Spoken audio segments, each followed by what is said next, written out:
The 1980s weren't just neon lights and synth beats. In hospital corridors, TV found new truths.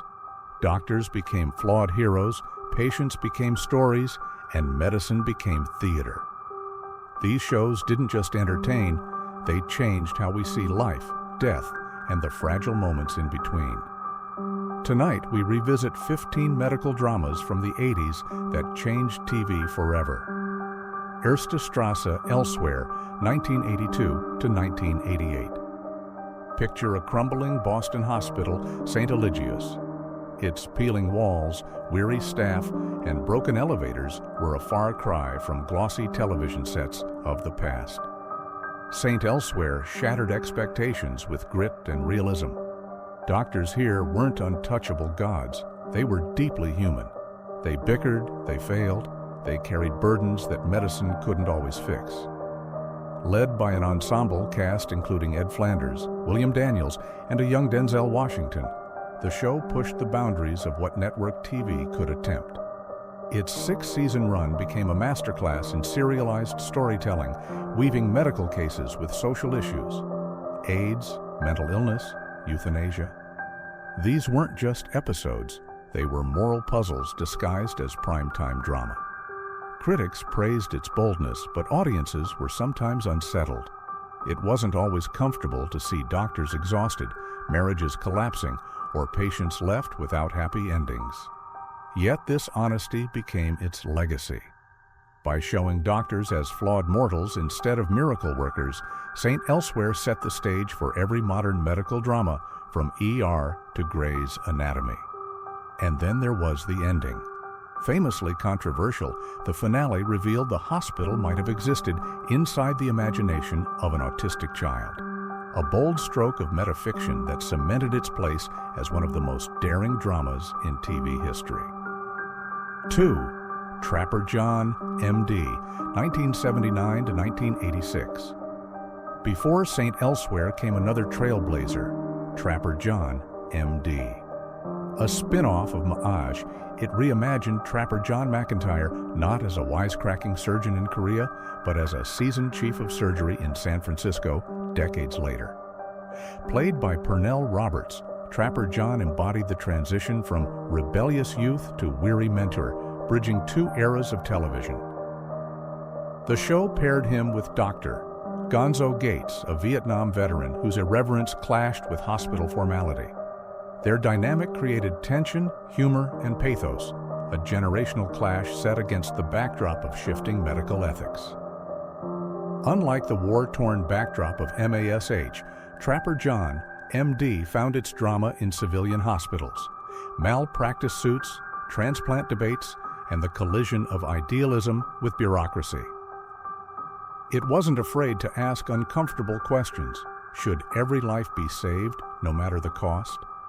How much should doctors risk to preserve dignity? For audiences who had grown up watching MASH, this series offered a bittersweet reflection on time's passage. The show lasted 7 seasons, proving that audiences wanted hospital dramas not just for medical heroics, but for the human dilemmas that medicine could never fully solve. 3.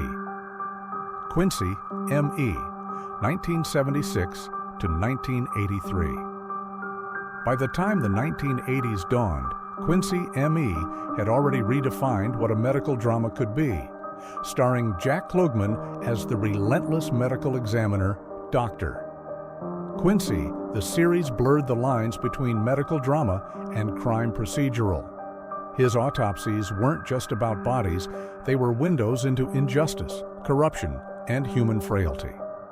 Running until 1983, Quincy tackled subjects most primetime shows avoided: drunk driving, elder abuse, corporate negligence, toxic pollution.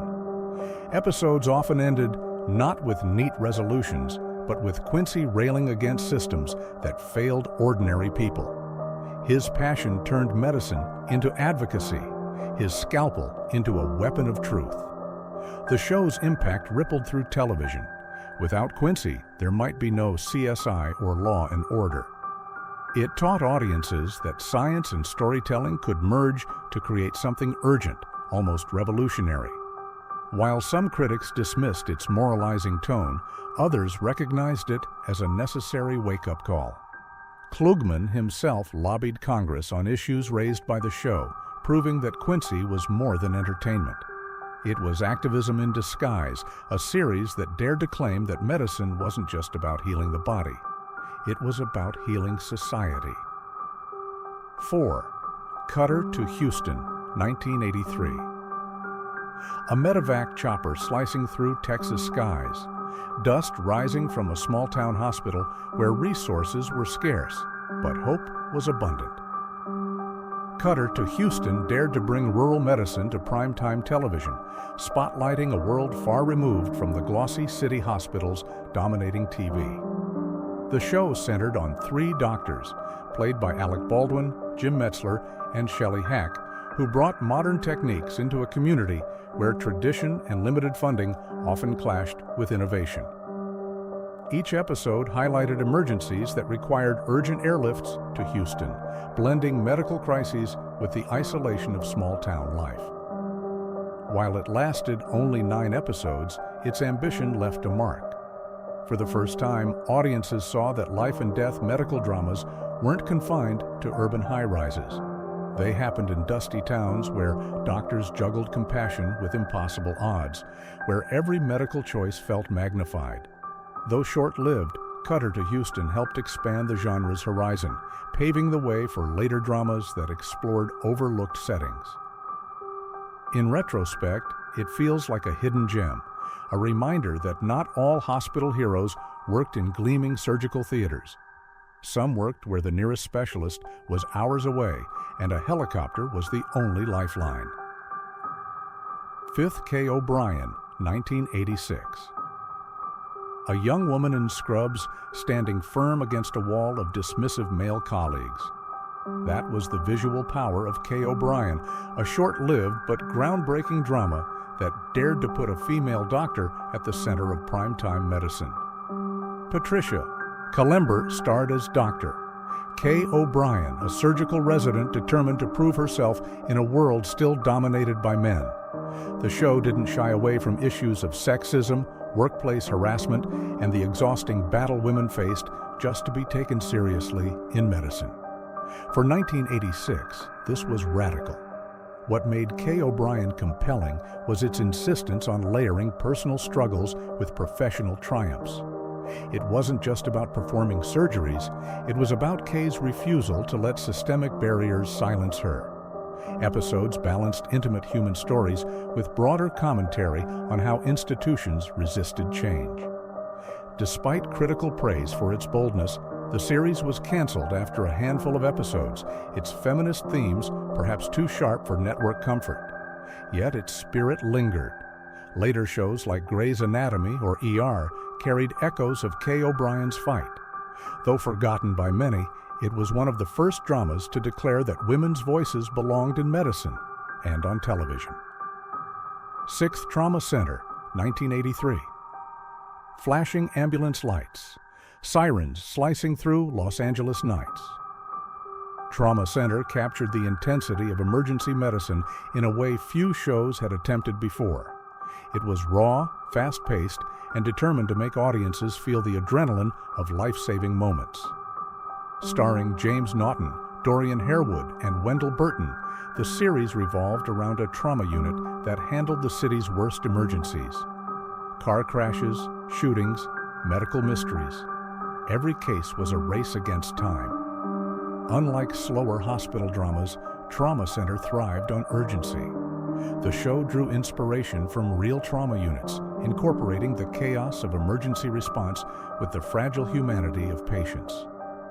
Viewers were plunged into high-stakes rescues where a minute's hesitation could mean death. It wasn't glossy, it was sweaty, chaotic, relentless. Though it ran only for a season, its influence was undeniable.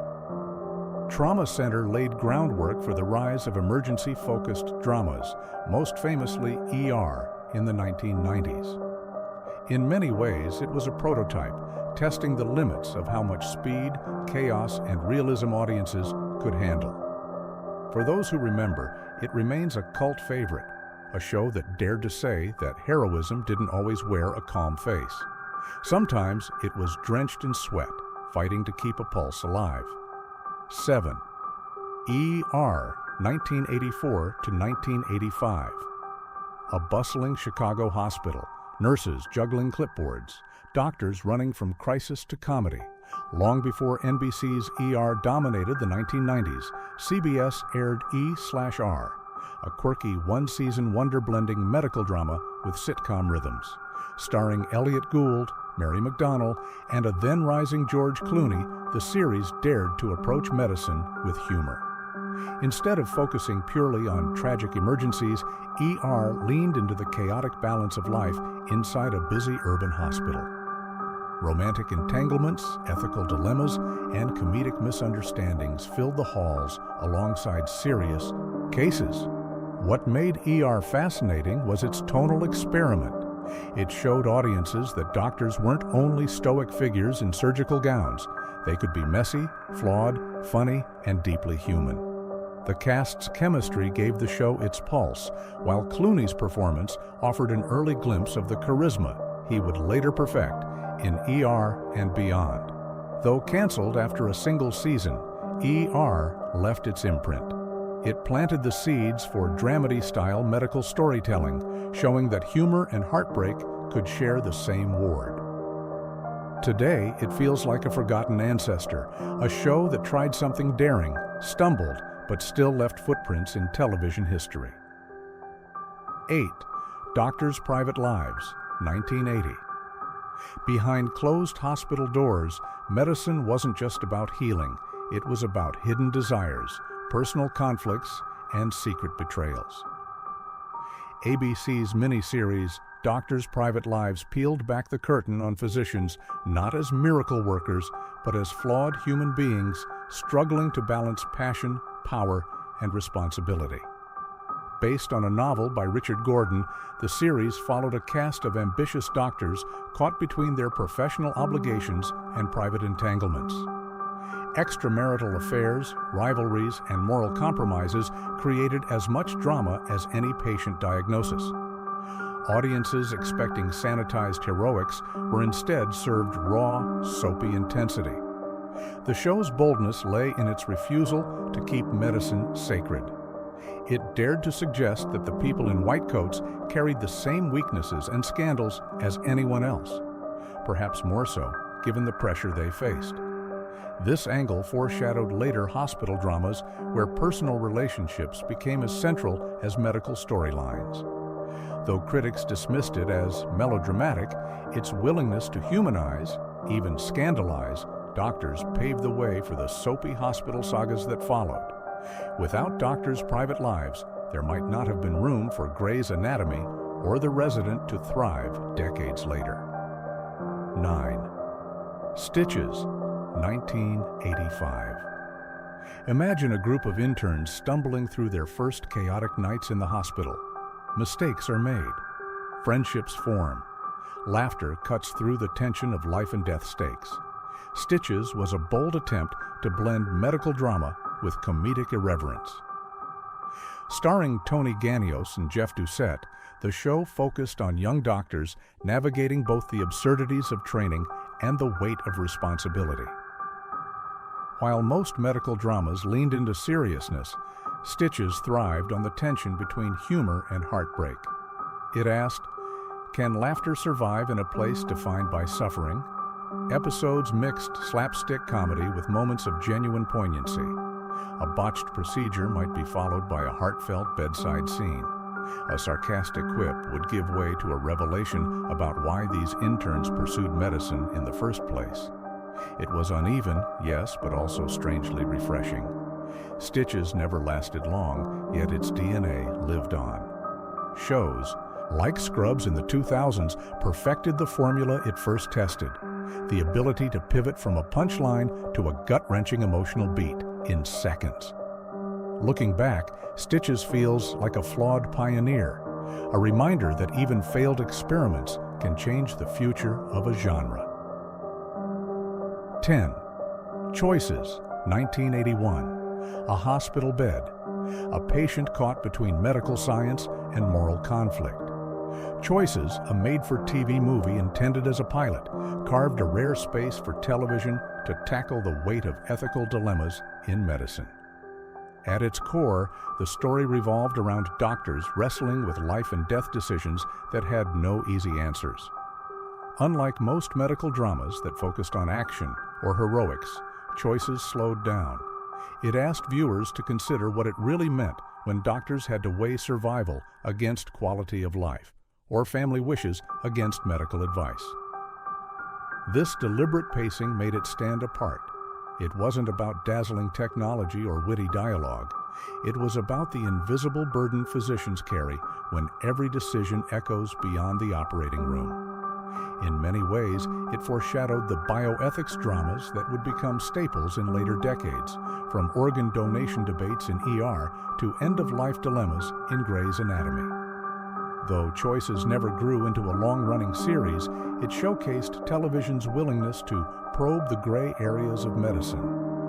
Its legacy lives on quietly in every hospital drama that dares to ask, what if saving a life isn't always the best choice? 11. A Doctor's Story, 1984. Some dramas are remembered not for their longevity, but for their intensity. A Doctor's Story, a TV movie that doubled as a pilot, delivered one such experience. It explored the tension between professional duty and personal conscience, portraying medicine as a battlefield where victory was never certain. The narrative followed a doctor caught in the storm of conflicting responsibilities, to patients, to colleagues, to family, and to himself. Each choice carried consequences beyond the hospital walls. The drama came not only from the surgical table, but from the question of how much a doctor must sacrifice of his own humanity to remain effective. Shot with an air of seriousness rare for its time, A Doctor's Story emphasized the inner lives of physicians rather than just the medical crises. It peeled back layers of ambition, guilt, and vulnerability. For viewers, it was a chance to see doctors not as distant professionals, but as men and women torn apart by impossible expectations.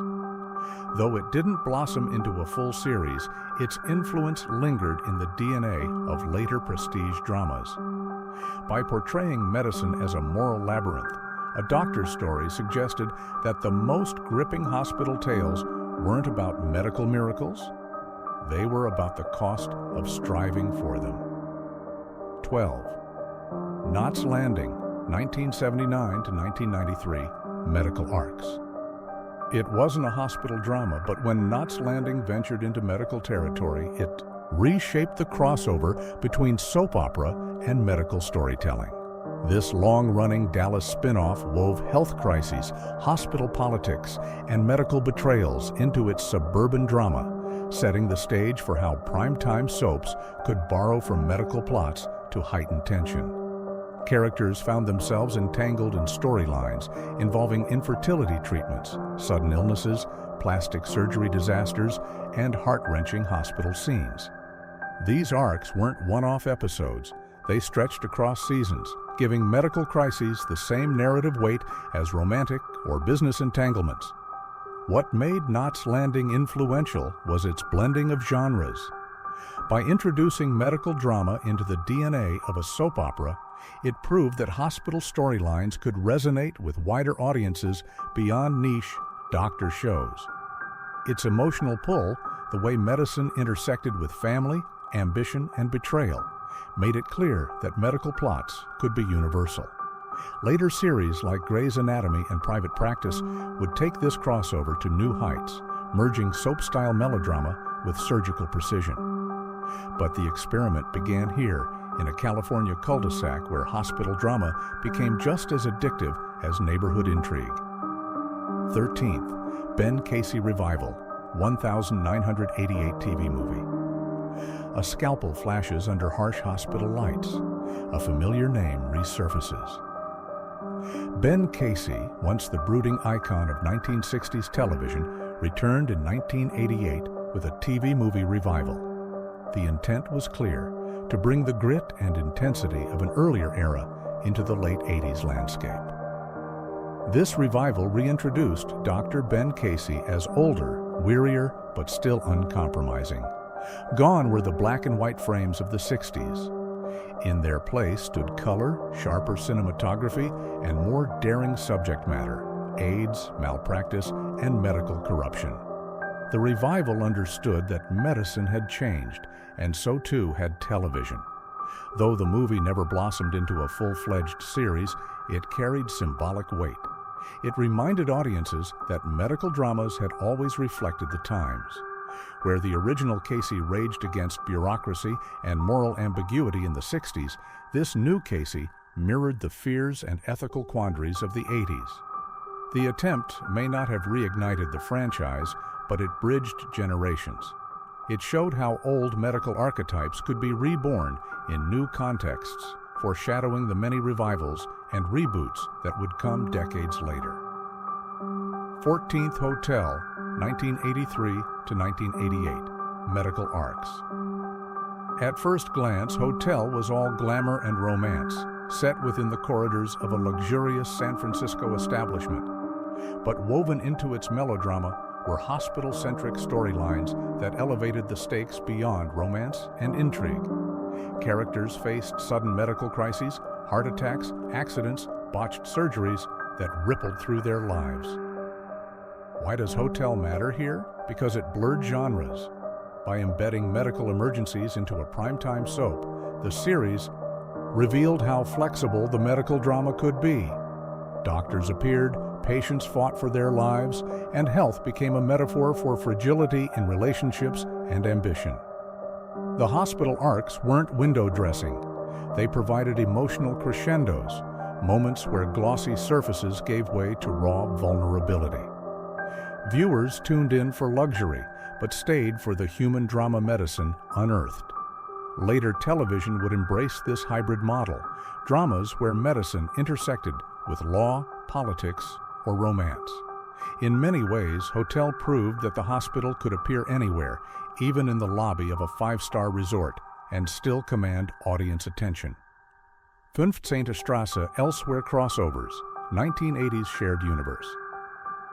A doctor from Boston wanders into a bar in Cheers. Characters from St. Elsewhere share the screen with sitcom icons, breaking genre walls long before shared universes became Hollywood's obsession. These crossovers were more than stunts. They were radical experiments in expanding medical drama beyond its hospital setting. By stepping into the world of Cheers and other shows, St. Elsewhere hinted at something profound, that television stories were interconnected, that the struggles of doctors, bartenders, and lawyers could coexist. For medical dramas, this meant one thing: their reach could extend far beyond the ER. The experiment foreshadowed modern TV crossovers, from Law and Order to ER Order to Grey's Anatomy Private Practice. It proved that hospital dramas weren't closed ecosystems. They could interact with comedy, romance, and crime, creating a living, breathing TV landscape. Perhaps most importantly, these crossovers humanized doctors even further. By laughing in a bar or sharing small talk outside the hospital, they reminded audiences that medicine was not an isolated profession, but part of everyday life. The 1980s were a turning point. Medicine on television stopped being sterile and became human. Doctors were no longer perfect. They were vulnerable, flawed, sometimes even funny. These 15 dramas, whether lasting one season or 6, reshaped the genre forever. Their legacy still pulses in every hospital corridor we see on TV today.